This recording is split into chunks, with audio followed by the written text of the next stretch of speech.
Blockbuster action was no small task for stunt coordinator Mark Maley, who was challenged by a script that featured constant escalating action and various fight Welcome back to another stream chat.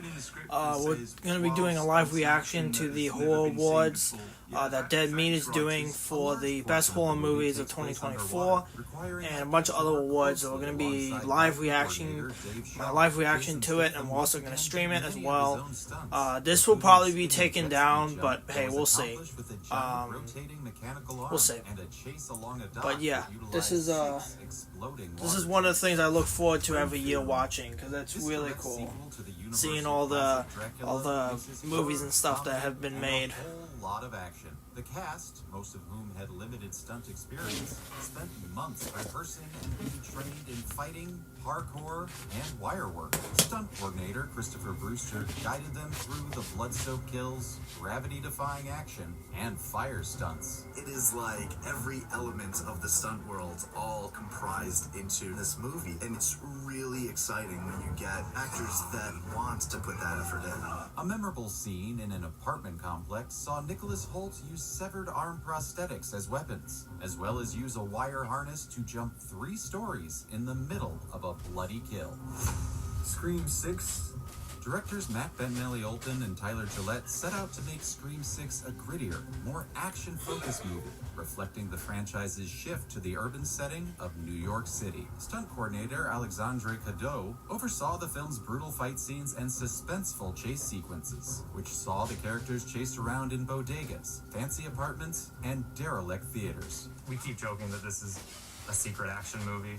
Maybe not. It's a secret movie. Not so secret action. Not so secret action movie. The memorable ladder sequence was partially filmed on set using the actual actors, but wide shots were filmed with stunt performers bridging a 5th-story gap between real apartment buildings. And Sick. Stunt coordinator Eliza Coleman. Okay, this movie I never most saw. of Sick's modest budget, choreographing several visceral moments in the brutal fight for survival that spans most of the movie's runtime. The beginning of this was, how can we do an entire movie that's really just one long chase scene? During the film's finale, a 17-second-long fire stunt saw Coleman's daughter, professional stunt performer Whitney Coleman, double for actress Jane Addams. Meanwhile, stuntman Chris Reed played the mass killer throughout most of the film and took a gnarly fall down steep, narrow stairs. And the prime rib for best stunts or choreography goes to Renfield. Oh, Renfield, okay. Congratulations to Renfield for taking first place in the most high-flying award of the night. Back to you guys. Congratulations to Renfield. In a movie with a lot of humor and gore and a Nick Cage performance, it's impressive how much the action and stunts stood out. Well deserved. Most of us are content with using the latest technology for banal purposes. Watching TikTok videos, scrolling through Reddit, playing gacha games, stuff like that. But some geniuses are able to utilize computers for a much higher calling, making monsters that terrify us or creating kills that make us go wow.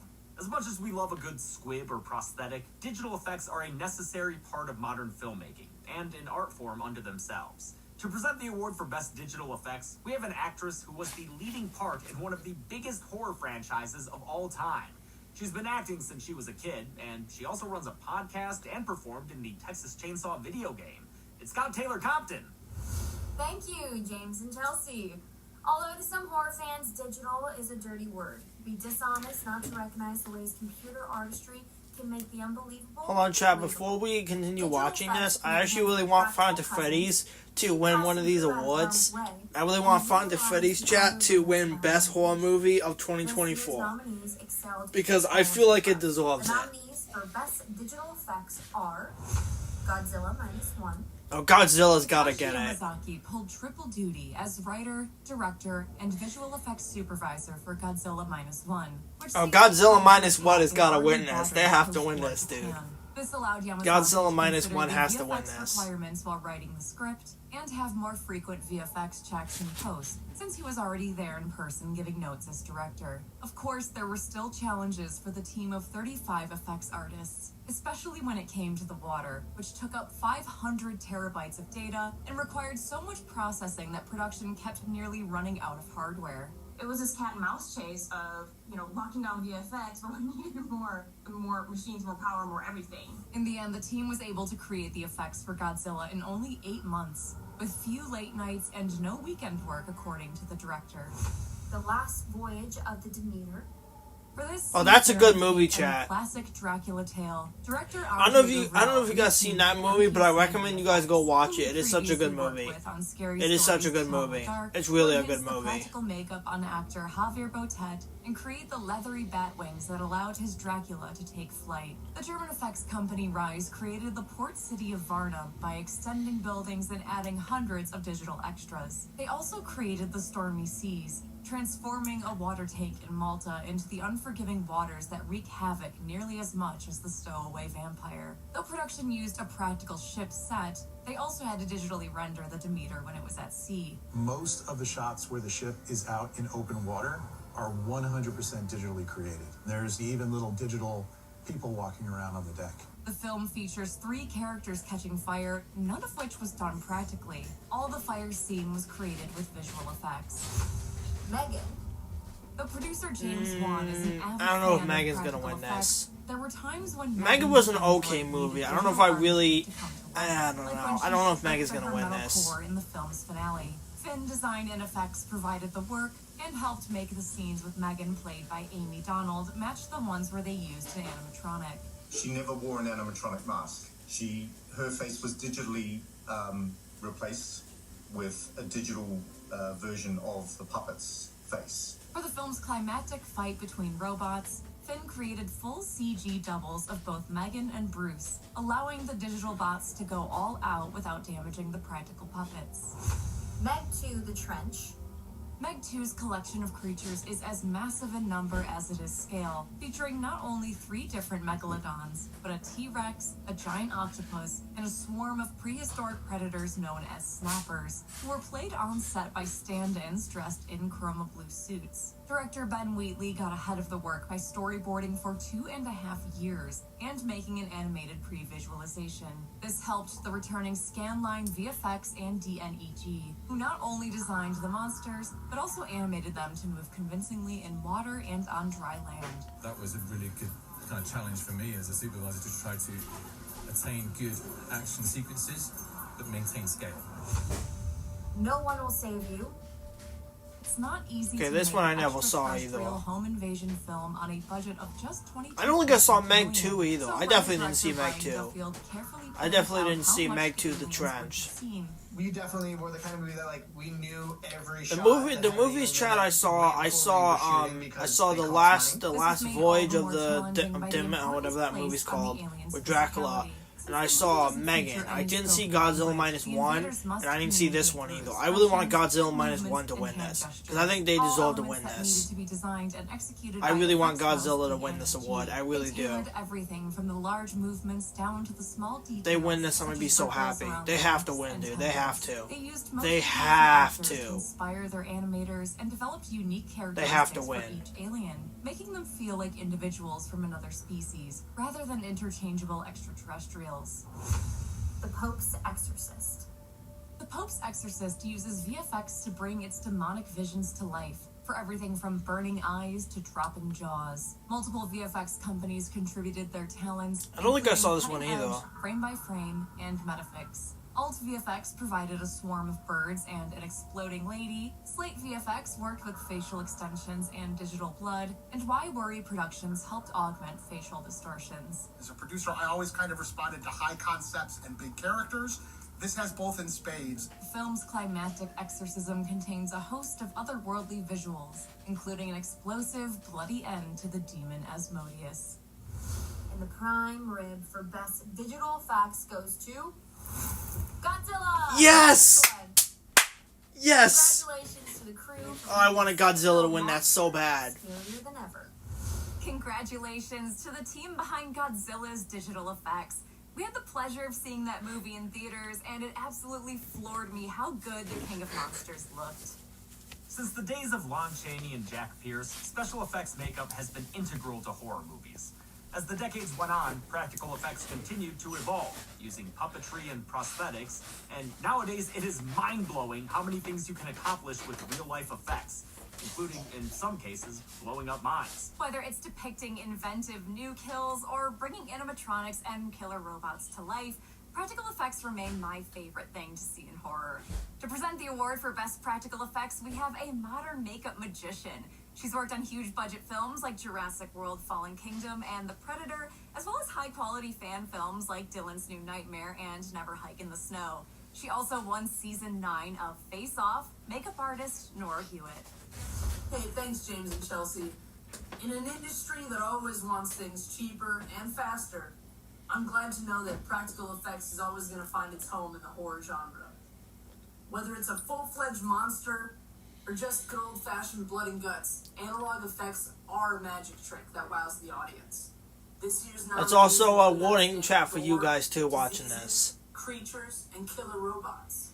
The nominees for Best Practical Effects are Five Nights at Freddy's. Five Nights at Freddy's has to Bringing win. Five Nights at Freddy's iconic robot band to life was always going to be a priority for this film, which is why director Emma Tammy and series creator Scott Cawthon guided their creation to make them feel ripped straight out of the games. Jim Henson's creature Dude, shop Five Nights at Freddy's has to supervision win this lead award. They designer have to, Robert dude. Bennett worked from They have original to. video game files to produce They both have fully to. animatronic characters and wearable suits, with animatronic heads that could be disassembled as needed for close-ups. There's a real symbiotic relationship that goes on between the person in the suit and the puppeteer that's working the eyes and the ears and the mouth. The only exception was Foxy, whose design was too dilapidated to house a performer. Instead, fully animatronic and puppet versions were made, the latter requiring 6 puppeteers to operate.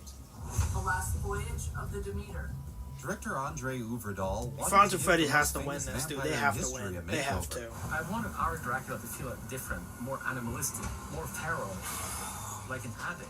Starting with Nosferatu as an inspiration, Joran Lundstrom of FX Studios designed 3 looks for Dracula. One bat-like, one man-like, and a wolf-like version, which was ultimately unused. To create a Dracula that stood out amongst the countless interpretations, Lundstrom puzzled together elements that don't typically mesh, such as the permanent smile, lack of eyelids, and bat-like features. Famed creature performer Javier Botet spent 5 hours in the makeup chair every morning to undergo the transformation.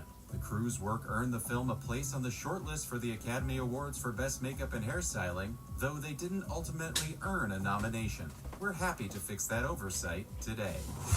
Megan. Despite its high I don't think Megan's gonna win Megan's this. filmmakers relied on old school techniques, like hiding puppeteers instead of digitally erasing them. Megan was a good movie, but I don't think Megan's gonna win this. I'm actually either below frame or directly I think it's behind either gonna be her. You Five Nights can't at see, Freddy's but I'm or actually the there, with Dracula the- movie. there I is really no hope full FNAF wins. CGI FNAF has to version win this. They of have Megan to. in the movie. They have to, Megan was dude. designed by Moro FX Studios, with Kathy C. overseeing the look and Adrian Morrow handling fabrication, assisted by the esteemed Weta Workshop. On set, the married couple helped operate Megan's animatronic face, which had 3 different remote controls to individually move her eyebrows, eyes, eyelids, jaw, and lips. Multiple versions of Megan were crafted for various purposes, like a waist-up animatronic, a posable dummy, and a full-body stunt double. Key makeup artist Steph Knight Yeah, that part was provided dumb gore, in that like a movie. prosthetic cheek There was a that gave dance way scene to a chat very in this second layer movie that of was dumb, fashioning and a that simple part blood made me tube to cringe like a spray lot. the actors. In some ways, you don't need to act; you just react, and it's very realistic. Saw X. For the return of John Kramer, production designer Anthony Stabley based the traps on the simpler designs of the first 2 films, wanting them to seem like things the engineer character could actually build on his own. Stabley then built the traps on location with a local Mexico City crew. Once you get into a trap, you're dealing with special effects, prosthetics, VFX, production design, lighting ultimately, and cinematography. And all of those elements have to, come together. As for the victims, Fractured FX fabricated all the prosthetics, from fake limbs to entire bodies, striving for accuracy with anatomically... Godzilla minus one The best result for digital social media effects. Director Kevin Greuter can't always tell the difference in the finished film. So that leg. If you want to watch it, John, go upstairs. Why are you live streaming this? Because I am. Thanksgiving. Practical effects were so fundamental to Thanksgiving that director Eli Roth had group meetings with the production John, design, go upstairs and effects, watch it. costume, hair, makeup, I and want art Daddy yelling departments at you. specifically to plan the kills. To create the various bodies and their parts, makeup effects designer Adrian Moreau, makeup effects producer Kathy C., and prosthetic makeup designer Steve Newbern worked from 3D scans of the actors. We're able to do different expressions and try out different things where, like, if you're doing a Was it light Addison Rae in this movie? it really takes like doing I've never the seen head this takes, movie. like 40 minutes just for one expression. This allowed them to test and fine-tune different facial expressions before 3D printing a mold from which the final sculpt would be cast. Moreau and C's work is also nominated in this same category for Megan. When Evil Lurks. For When Evil Lurks, director I didn't see this Demian movie. Rugna reunited with special effects artist Marcos Berta after working I with didn't see him this in movie, Chaz. I don't really 2017's know. But Terrifier. Fonz Freddy's has got to win this. They Estimates have that to win this. 80% of the film's effects are entirely practical. I'm From voting on prosthetic Five Nights at bodies Freddy's to win puppeteered this. goats. To conceive that, it's a lot of work in the previous. A lot of work to make the puppets, make two realistic puppets. Since the film features multiple child deaths, full-body prosthetics were made to avoid having the underage actors on set for violent scenes. For the swollen, rotten character who kicks off the possession pandemic, Berta designed an oversized puppet that required 4 performers controlling it from the inside. They moved him with pipes while simultaneously pumping out liquids to create his decaying appearance. And the prime rib for best practical effects goes to When Evil Lurks. No, I wanted Five Nights at Freddy's to win that. Congratulations to the crew of When Evil Lurks. No, Chaz. I didn't see that movie, so I'm not really too happy about that one. Congratulations to When Evil Lurks. This was one of our closest categories in terms of votes, but in the end, Evil won out this time. If you're someone who hates spoilers, award shows are probably pretty tough to watch. We're showing you highlights from so many great films, and the next category is no different. It's time to celebrate the best kills of the past year, so be forewarned. It will spoil some seriously awesome moments for the movies listed on screen. Five Nights at Freddy's has got to win this. To present the award for Best Kill, we have an actress whose character suffered one of the most infamous kills in the history of the genre. She also produces and co-hosts the Scream Dreams podcast, which I am lucky enough to be a part of. From Terrifier and plenty of other films, our dear friend, Catherine Corcoran. Thanks, James and Chelsea. In a genre built on maniacs, murderers, and machete enthusiasts, killers are only as good as their kills. I should know. At their best, kills are celebrations of life, showing off all the interlocking crafts and talents that make them believably grisly. From writing and cinematography to makeup and acting, this year's nominated deaths are an especially lively bunch. The nominees for Best Kill are Max in Five Nights at Freddy's. It only takes one Max. minute Oh for yeah, this Max was the best kill in this to movie. meet her end when she gets Oh yeah, trapped she was in the her best own kill. titular bear in what fans might call the bite of 23. During auditions, actress Kat Connor Sterling was given a far less gruesome death for her character. That changed during production, and she became a fan of the final product, even when it was nerve-wracking to come face-to-face with the 8-foot-tall Fazbear. So we used one head for me, and then we used the actual big Freddy. And so I found that very unsettling. For the actual bite, stunt double Taryn Terrell was lifted by wires and had her top half digitally erased. It's a surprisingly and refreshingly graphic kill for a PG-13 horror film with a young target audience.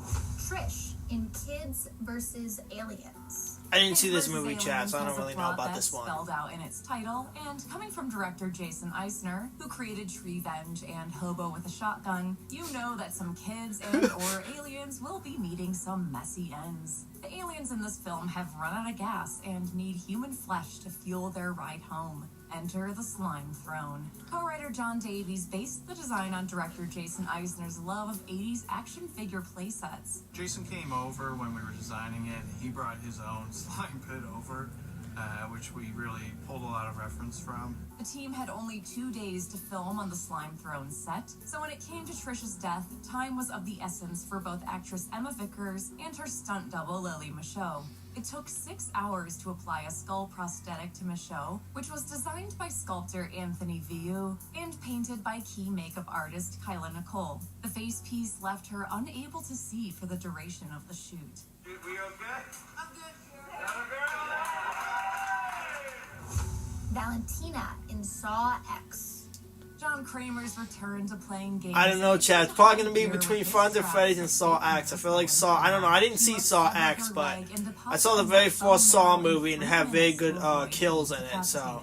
I don't know, this movie might... I don't know, this movie might... Kevin Greiter assumed they couldn't show all the footage they shot. As it turns out, we're able to use all the shots that we did. I don't know what the MPA was thinking, but I'll take it. The kill took 3 days to shoot, switching between different stages of effects. It began with actress Paulette Hernandez working a real Gigli saw against a pad underneath her thigh. Continued with Hernandez's real leg hiding in a hole, while she cut into a prosthetic leg, which was built by Fractured Effects to drip blood and marrow, and ended with a full prosthetic body that fell apart on cue, with monofilament guiding the individual pieces to their marks. It's a kill made memorable by the extensive prosthetics and Hernandez's energetic performance. Ephraim Waite inside Asa Waite's body in Suitable Flesh. I never saw this movie, Chad, so I don't really know about this one. To kill, but heroine Elizabeth Derby slows him down at least by pulverizing one of his host bodies. She does so using her car in a concept director Joe Lynch had been sitting on since 2007, which he dubs the Smashining. The Smashining part was something that I had in my back pocket for 15 years. I've wanted to do that since I owned a Prius. Due to budget constraints, actress Heather Graham did the driving herself, while Lynch shouted directions on when to back up, stop, and go forward. They pushed the car so hard that on the 4th take, it broke the camera. The dashboard footage was filmed separately with a GoPro and features the makeup work of Anomaly Effects, under the supervision of Greg McDougall. Kathleen in Thanksgiving. There's a lot for gorehounds to be thankful for in Eli Roth's Thanksgiving, but the most thematic kill of This is the movie that Addison Rae was in. Kathleen is Did she die? and roasted I don't know. I didn't see this oven, movie, so I don't and know. later served as the main course at a vengeful dinner. To accomplish the kill, actress Karen Cleach was temporarily sealed inside the oven prop, inspiring a performance that scared some of the crew off set. All the doors were closed all around me, so like, thank God I wasn't claustrophobic. Right? Because it was real. So in that sense, I was able to really play off of the terror of being enclosed. I'm not claustrophobic, but sometimes it was closed. Although prosthetics were applied for the kill, her roasted remains were digitally sculpted based on scans of the actress. Vicky in When Evil Lurks.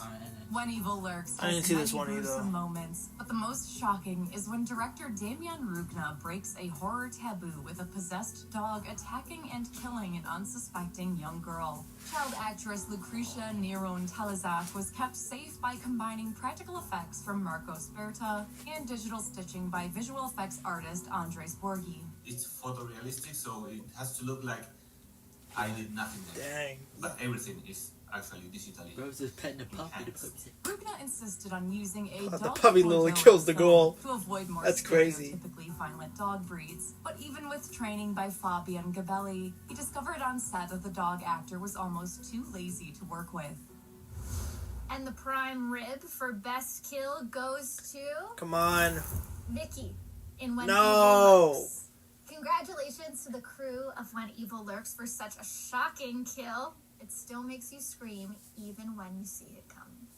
Really, the dog? Congratulations to When Evil Lurks for winning Best Kill. Honestly, many of that movie's kills could have been nominated for this award, but we had to go with the one that shocked us the most, for better or worse. And if you're shocked by any of these winners, well, you can't just blame us this time. As we mentioned in the introduction, this year we put together a panel to determine the winners from the nominees that Chelsea and I chose. Each panelist was given one vote for each category, and whichever nominee got the most votes won. In the one instance of a tie, Chelsea and I served as tiebreakers. Our panelists come from many corners of the film reviewer world, all of whom have shown a dedication to and understanding of the horror genre. In addition to the two of us, we were joined by Shirai Bohannon, a playwright and co-host of A Nightmare on Fierce Street and Blurry Massacre podcasts. BJ Colangelo, a filmmaker and writer-editor at Slash Film. Prince Jackson, a writer and host of the Nightlight podcast on Bloody Disgusting. Perry Nemiroff, an esteemed host and moderator and the senior producer at Collider. Phil Nobile Jr., a writer and the editor-in-chief at Fangoria. Dolores Quintana, a writer and contributor to many places, including Creepy Kingdom and Fangoria. Kate Sanchez, a film critic and editor-in-chief at But Why Though? Julianne Stipidus, a critic and contributor to Bloody Disgusting, Fangoria, and many other outlets. And Jeffrey Zhang, a writer and the editor and chief critic for Strange Harbors. Rounding out the jury was Dead Meat producer and host Zoran Gavoyich, who you should know from the channel, and Chauncey K. Robinson, a journalist, media critic, and editor at People's World, who wrote and hosts the newest series here on Dead Meat, Production Tales from Hell. She's been working on it for a long time with our producer, MK Vandenberg, who once again put together this incredible award show. Production Tales from Hell premieres in 1 week on Dead Meat on Sunday, March 10th, and we're excited to share with you a trailer for it right now. Cast and crew reported strange happenings during filming that felt like dark omens. One woman passed out and broke her jaw while watching. Was it a lie? A hoax to profit off of a real tragedy? There's actually an infamous picture of Kubrick laughing as he stands around the wreckage left by the fire. He had an illogical hatred for the youngest star of the cast and often felt the urge to want to kill the boy. Hey everyone, it's your Twisted Woman here, Chauncey K. Robinson, and welcome to Production Tales from Hell, where we dive into all the fire and brimstone it took to make the horror films we know and love, and in some cases, the darkness that followed after their releases.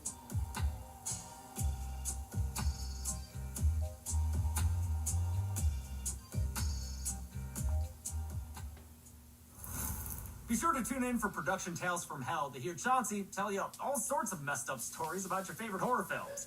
And since it was produced by MK, you know it'll be good. Sometimes a horror movie earns its scares through natural disasters or circumstance, but nothing is more memorable than a good horror villain.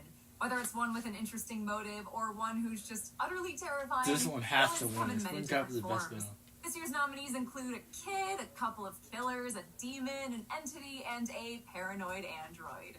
To present the award for Best Villain, we have a man who's been playing them for decades. He has the ability to be terrifying and hilarious at the same time, whether he's leading the Firefly family or proclaiming that music is his life. He's a veteran of the genre and once played our boss in a music video, Mr. Bill Moseley. Thanks, James and Chelsea, or should I say Officers Dunbar and Ophelia. Now, it takes a lot to make a great horror villain. Killer script, committed performance, the latest in slasher fashions, and tools of the trade. I prefer the chainsaw and the claw hammer.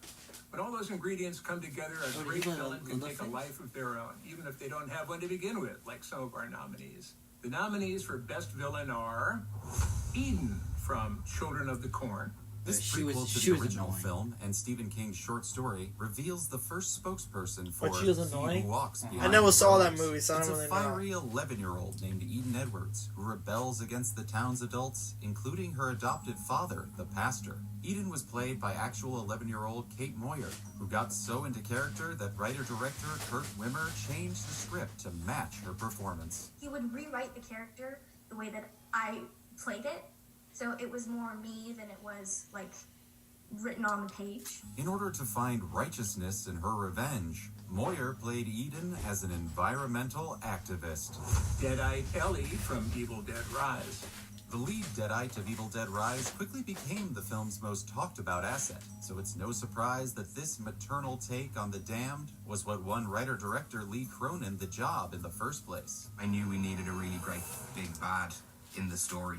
And that was the kind of idea of taking the mother, maybe the obvious. Well, the Deadites are evil anyway, so I mean, they're a villain in itself. Took 2.5 hours of makeup every morning from designer Luke Pulte, and for the later scenes when she merges into the Marauder, 70 pounds of prosthetics were required. Between the prosthetics and the wire work, the performance was an endurance test they for all actress merged into Alyssa one. Sutherland, but it paid off. The result is a Deadite unlike any we've ever seen before. CW from Influencer. I never saw With this one, so stolen I don't really know. identities and deep fakes created with the help of AI, CW proves herself to be a terrifyingly modern villain. using technology to live out a life of luxury that isn't her own. Co-writers Curtis David Harder and Tesh Gutikonda wanted the killer's background kept a mystery, so they encouraged actress Cassandra No to come up with her own secret history for the character. No plays the manipulator expertly, able to switch between being a warm friend, a naive fan, and a ruthless killer whenever the situation calls for it. The actress also had to learn new skills and overcome fears to convincingly portray the very physical character. The biggest thing for me was CW's physicality. I had never driven a motorcycle before, and there are a lot of motorcycle tracks. I had a fear of swimming. Megan from Megan. Megan's not going to win Previous this. experience with horror dolls in Saw and Dead Silence, Megan producer James Wan sought to outdo his previous work and make the killer doll to end all killer dolls. The clingy, cutting-edge robot's physicality was based on the calculated movements of Bruce Lee and provided by 11-year-old New Zealand dance champion Amy Donald. Donald performed all her own stunts while wearing a mask for long hours that severely limited her visibility. We've got hand signals. This means I'm really good, and this is get me out of the mask. I can't handle it anymore. For everything Donald couldn't do, Megan was realized prosthetically by Moreau FX Studios and digitally by Finn Design and Effects. Actress and internet personality Jenna Davis voiced the robot, completing the collaboration that gave horror its latest icon. The entity from Skinamarink. Writer-director Kyle Edward Ball based the omnipotent and nameless entity in Skinamarink on common threads he noticed in viewer submissions in his YouTube channel, Bite-Sized Nightmares. I'm a little kid, I'm in my house, and my parents are missing, and there's a monster. Dude, He what? made the haunting personal by using Dude, why the isn't same FNAF cartoon on this? cartoons FNAF's he gotta watched be on on the this tape with as a child Springtrap. and voicing it himself. At least it ain't Without animatronic. revealing anything more than a blurry face in the dark, the entity managed to embody the monster under all of our beds and brand Skinamarink with its singular sense of dread. And John Carver from Thanksgiving. Co-writer and director Eli Roth has been daydreaming about stuffing a turkey with terror since he was a little boy. And then we're at the parade watching the turkey guy walk around, and I thought, if you chopped his head off, would he run around like a turkey with his head cut off? So these are my thoughts when I'm like a kid growing up in Massachusetts. The idea for the movie's Killer Pilgrim was introduced in 2007 in a fake trailer for the movie Grindhouse. But it wasn't until this feature that he was deemed John Carver, a perfect slasher name that Roth and co-writer Jeff Rendell borrowed from Plymouth Colony's actual Didn't first John governor. Carver They even play based the Michael killer's mask Myers? on a rare drawing of Carver from the 1620s. No, that's John Depending on Carver. the demands of the scene, Carver was played by stunt performers Alex Armbruster, Jeff Meach, and Thomas Lorber, or actors Milo Manheim and Patrick Dempsey. He was voiced by Adam McDonald. Yeah, Prime FNAF's not on rib here. for Okay. best villain goes to Thanks, Megan. Megan? Really? Congratulations to Megan from one metalhead to another for keeping a whole new generation up at night. Way to go, girl. Wow, I'm surprised. I did not think Megan was gonna win that. Best villain. Did you expect that? No, I didn't expect that either. Thankfully, she lived up to the high expectations. We can't wait for the sequel. When it comes to playing a character in a horror movie, of course, it's always nice to be top billed. But the supporting cast is just as important, filling in as comic relief or as the compelling villain. They may not be the first on the call sheet, but they're often the first person you talk about when you leave the theater. To present the award for Best Supporting Actor, we have someone whose career has been on fire lately. He's the lead sometimes, sure, but he also stands out even when he's one of many award-winning actors in a cast. Although that could be because of the bongos. He's an incredible guy, and he was our co-star in a Christmassy 5-second film, the one and only Jack Quaid. James, Chelsea, how are you? Oh, Jack it's Quaid here. it's Huey. Thank you so much for having me. It's who? Huey from The Boys. From the who does he play in The Boys? Is that like a superhero? The nominees are I Light just Fruit said and Huey. Dark Fruit. Thank you very much. Sound off in the chat. Huey from The Obviously, Boys. the horror genre has been home to many memorable. Oh yeah, he was the guy that I mean, played after in all, the. He was one of the every killers in slasher Scream. needs its potential victims. And its The fourth one potential was Jenna twists. Ortega. The fourth This year's one. He was nominees one of the gave villains. performances Oh, he that were was? scary, Yeah. funny, and frequently possessed. So, without further ado, the nominees for Best Performer in a Supporting this. Role are Joe Bird as Riley in Talk to Me, Due to pandemic delays, I don't think I saw there that were 2 movie. years Did you between see that Joe movie? Bird's first audition at the age I don't think of I saw 12 it either. and his second at the age of 14. In fact, by the time he was cast, he looked so different the filmmakers didn't recognize him from his first submission. I love you both, baby. I'm so proud of you. Bird drew from his relationship with his own sister to play Riley as the awkward little brother desperate to fit in. With some encouragement from directors Danny and Michael Filippo, he even did his own supernatural stunts. Michael would do like the stunts with me. He's like, oh, I can do it. Then smashes his head, and I'm like, okay, then I'll do it. Grace Byers as Allison in The Blackening. Never saw that movie Despite receiving either. horror scripts in the past, Grace Byers had always been hesitant about working in the genre. She changed her mind for The Blackening after seeing how it confronted horror's stereotypical treatment of black characters, as well as broader genre cliches. I know we've all had the experience where we're sitting down, we're watching, we're like, don't go in there, girl! What you doing? Oh my god! You know, and so all of that is actually on the page. The movie's action scenes proved to be a learning curve for her, since the constant adrenaline drained her energy. But Byers was entirely comfortable in the comedic moments, improvising many lines and jokes with encouragement from director Tim Story. This is not my white half talking, Nandi. This is me talking as a whole-ass black person who just so happens to be biracial. Kyle Gallner as Benson in The Passenger. During production, Never saw that Paul movie Gallner either. and co-star Johnny Birchtold formed a brotherly trust and agreed to push each other as far as the roles required. I was always grabbing him and throwing him and tossing him around. I was just and, like constantly coming in the next day being like, Bruised. oh, look what you did this time. Yeah, hey, look, this one here. I It's know, like my little but souvenir, my Kyle Gallner souvenirs. To maintain the explosive pitch of Benson, a coworker turned killer, Gallner would walk off set between takes, listening to intense music and screaming. You are 20 years old, and you are already more pathetic than every person in this godforsaken town, and that bugs the living shit out of me. Marin Ireland as Rose in Birth Rebirth.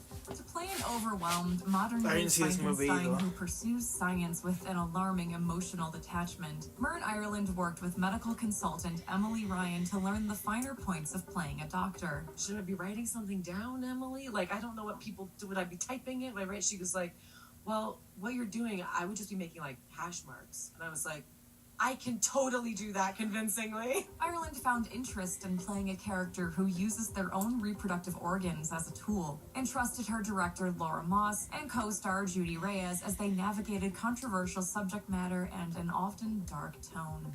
When I was 6, we went to Orchard Beach and we found a starfish.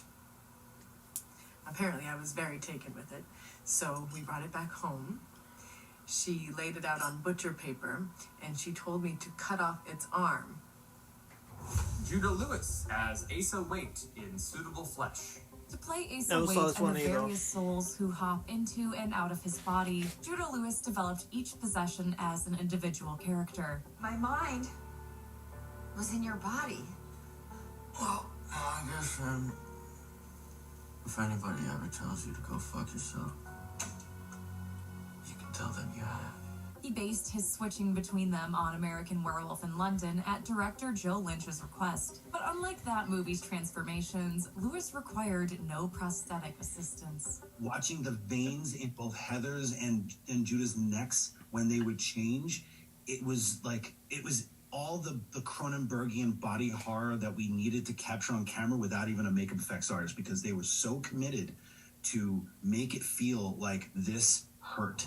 And Alyssa Sutherland as Ellie in Evil Dead Rise. I don't know, she After might the loving win. Mother becomes a Kandarian demon. The character of Ellie takes on the same dark sense of humor as previous Deadites in the franchise. Alyssa Sutherland, however, brought a unique bite and physicality to the performance, taking ingenious inspiration from an unlikely source. I watched The Mask, Jim Carrey and The Mask. I sort of added a little sort of hilarity and joy and like a celebration of just carnage.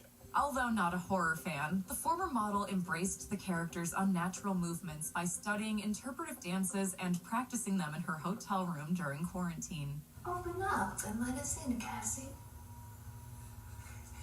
We can be a big, happy family again. You don't look so good, Mom. Nothing a big old hug and kiss from you won't fix. Open up now. And the prime rib for best performer in a supporting role goes to. You said make it my own. Alyssa Sutherland for her performance in Evil Dead Rise. Alyssa, I knew that was gonna win that. I knew it. wonderful in bringing Ellie to life and undeath, if that's even a term. Thanks, guys. Have a great rest of your night. Congratulations, Alyssa. I knew she was gonna win that. I knew it. Sutherland, who completely transformed herself as a Deadite in Evil Dead Rise. Her performance alone makes the film unforgettable. As much fun as playing support is, there's no greater pressure than being the lead in a film. You become the face of the project. If it's good, you might win praise, but if it's not well received, you might unfairly get the blame. It's a risky role to accept, but a great leading performance can make a movie worth watching all by itself. To present the award for Best Lead Actor, we have a man who not only acts, but hosts, writes, does comedy, and is just a cool guy. He's a true blue horror fan and plays the lead role in the just-released Shudder film Destroy All Neighbors. Our friend, Jonah Ray Rodriguez. Thanks, James and Chelsea. Center stage is a tough place to be in a horror film. Whether you're in constant danger or the one doing the constant endangering, your performance sets the tone and the terror for the entire film. Even the scariest monsters can come off cute and cuddly if we didn't believe that our hero was truly afraid of them. And so this year's nominees gave us plenty of fear to believe in. So here are the nominees for Best Lead Actor. Melissa Barrera as Samantha Carpenter in Scream 6. When she signed on This for movie I never 2022 saw, so I don't know about Melissa this one. Barrera hoped to expand on the character of Sam Carpenter in sequels, and even presented her ideas to the filmmakers while Part 6 was being written. It wasn't just like the tough girl, the protective older sister that like has all these walls up. I was like, what happens when those walls break down? And we didn't get a chance to see that up in the fifth one. In this second outing for Sam Carpenter, Barrera brings nuance and complexity to the final girl, exploring a woman haunted by the traumas of the previous film and her own familial ties. It's not your fault. And I know I shouldn't care what people think. It just sucks being this hated. Tobin Bell as John Kramer in Saw X.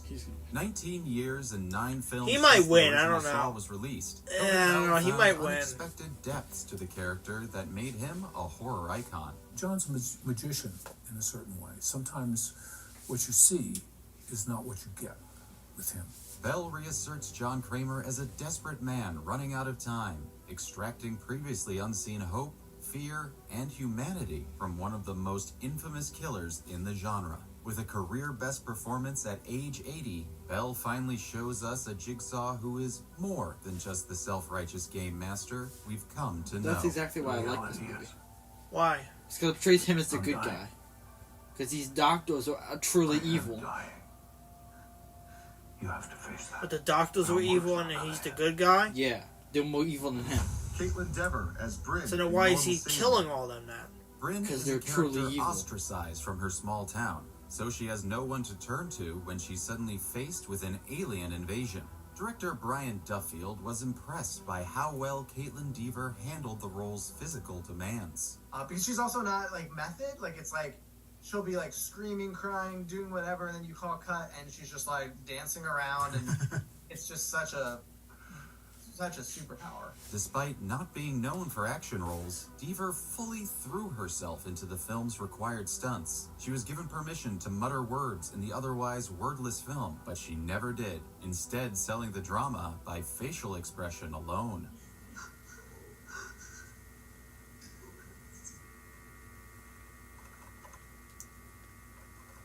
This movie actually sounds interesting, chat. I might watch this movie tomorrow.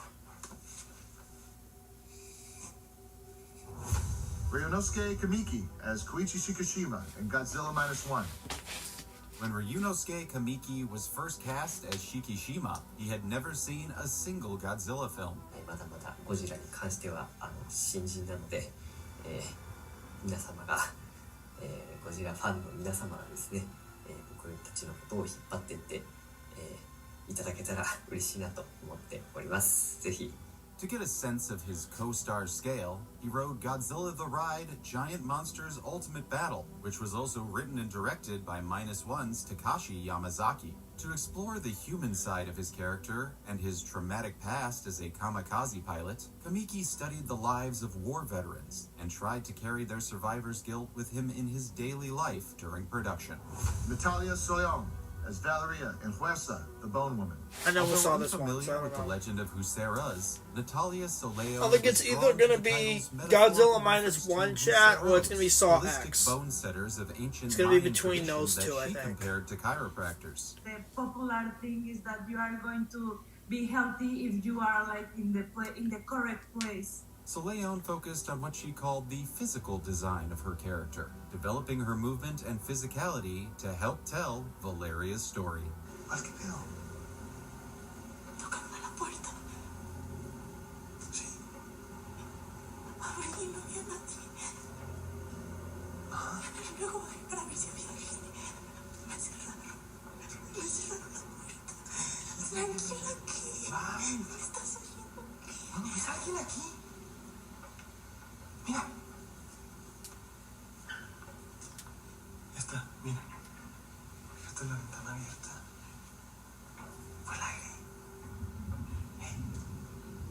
And Sophie Wilde as Mia in Talk to Me.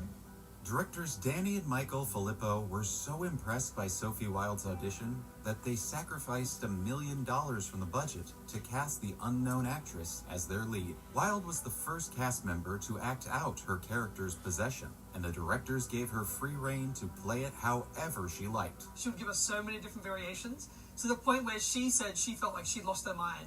And she was just riffing and talking. The resulting performance was so powerful, the rest of the cast based their own possessions on hers.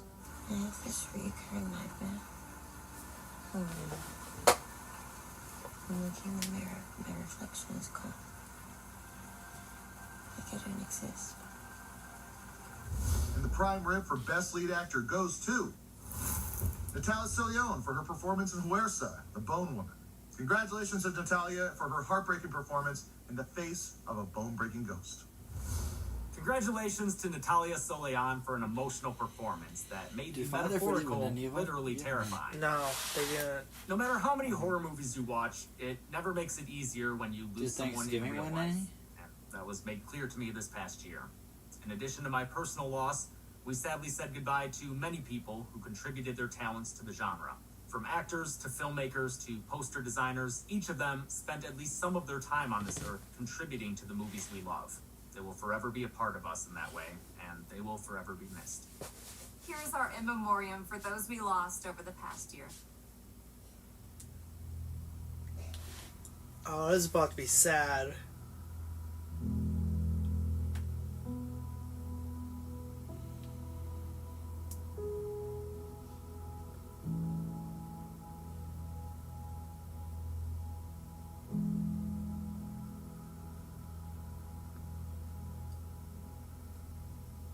We are experiencing some kind of disaster. I don't know whether it's man-made or natural, but I do know that it's definitely not supernatural. Now there's something you don't see every day. Ew.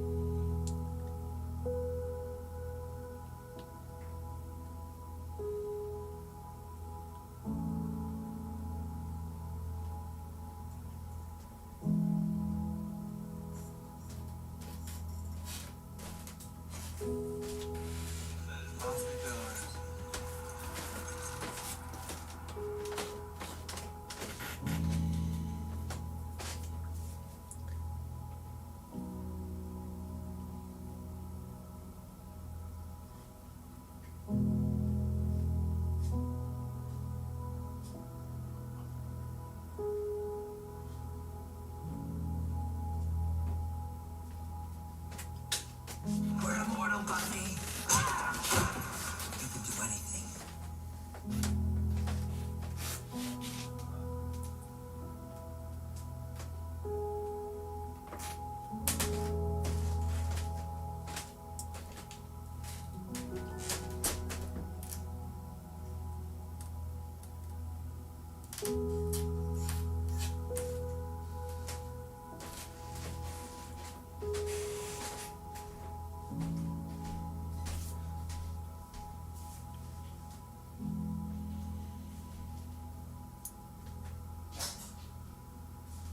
Wow, so many actors passed away. Holy crap. World full of black and white.